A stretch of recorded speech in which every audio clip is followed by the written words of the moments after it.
G'day, beautiful people. Welcome back to my channel. Just going to be a quick one today.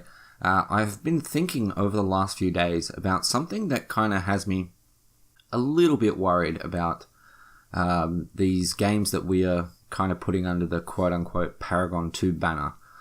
When it comes to a new kind of Paragon coming out, there's a lot of stuff to worry about. It is a MOBA, so there's how big's the hero roster going to be? Are rotations going to be too slow or rotations going to be too fast? Simple things like, will the map be shit? What's player retention going to be like? Is there going to be a ranked mode when it first comes out? Stuff like that. There's a lot of things that sort of need to go into a MOBA when it first comes out. Simplicity, ease of use, for beginners, but with enough complexity and content there to keep people engaged in the long run, as well as a well-designed map that works with a decent sort of match length. But one thing that kind of has me worried, because the three games that I'm looking at are Ethereal, Clash of Souls, Core, and Predecessor. Now, Ethereal Clash of Souls is a little bit different to the other two. I like to think of it as the 3D chess to the other two games is standard chess, where the bottom lane is on the actual bottom, and then the middle lane is on top, vertically on top of the bottom lane, and the top lane is vertically on top of both, with some stuff off to the side. They've got their own characters in the game, which actually look really nice. Hopefully have some good kits to go along with them. With, I think, some Paragon assets being used for things like buff camps. I'm pretty sure, I might be completely wrong, but I'm pretty sure I saw a Sevarog camp in there somewhere. It has its own unique issues, with potentially being a little bit too complicated. I don't know whether it's going to be complicated or not, just having those lanes. It just seems really weird, for rotations and stuff like that. But when it comes to all three games, the one thing that I'm worried about, because it has been sort of announced over the last few weeks that Predecessor will have a closed alpha in March, and Core will have a closed alpha in April. And I'm assuming that Ethereal should probably be far enough along. I might be completely out of the loop that, they should have a closed alpha coming up to be announced soon. Maybe it has been announced. Maybe I just don't know. I'm worried about player count on each game. Because you've got to think, these are small studios, right? They're going to need crowdfunding. They're going to need, Kickstarter campaigns, things like founders packs for getting into the beta, money from the community to keep them going. And considering that, a lot of the Paragon community is looking for another game to get into like Paragon, and they're all watching these games coming out like I am, I want to play all three when they come out. I'm going to play all three. So, I'm only going to spend, provided they are all good, I'm only going to spend a third of the time I would on one game if only one game came out. And I assume that's either going to be exactly the same for a lot of other people, or they're only going to get into one and just play one.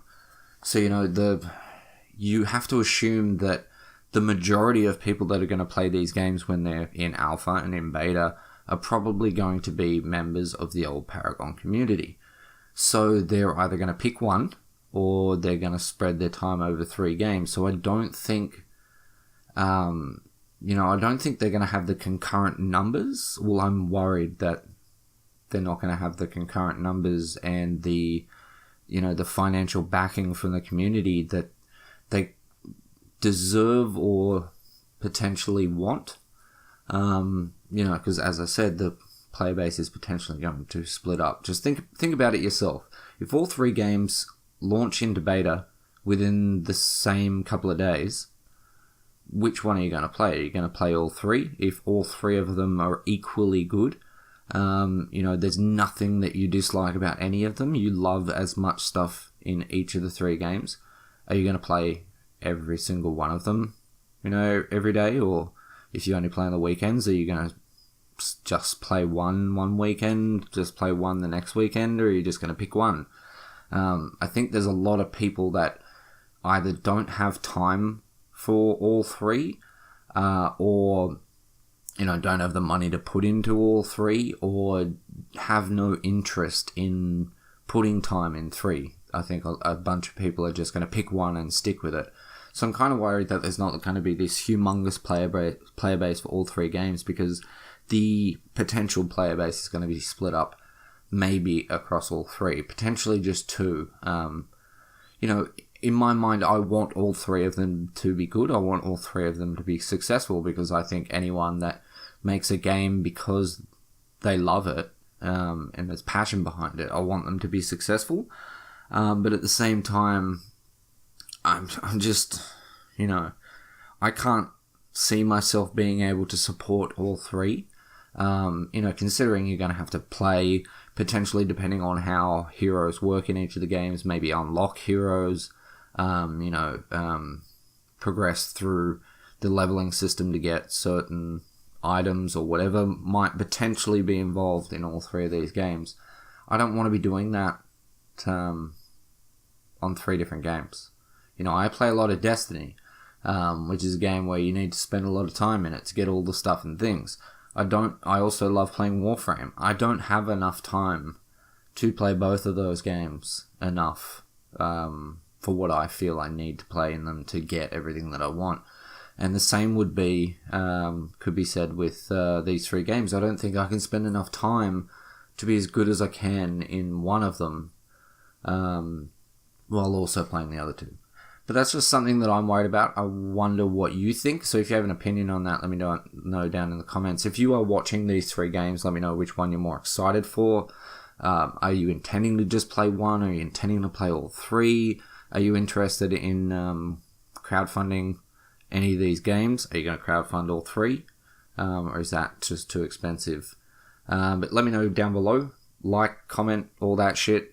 And remember, I love your face. And I'll catch you in the next one. Peace.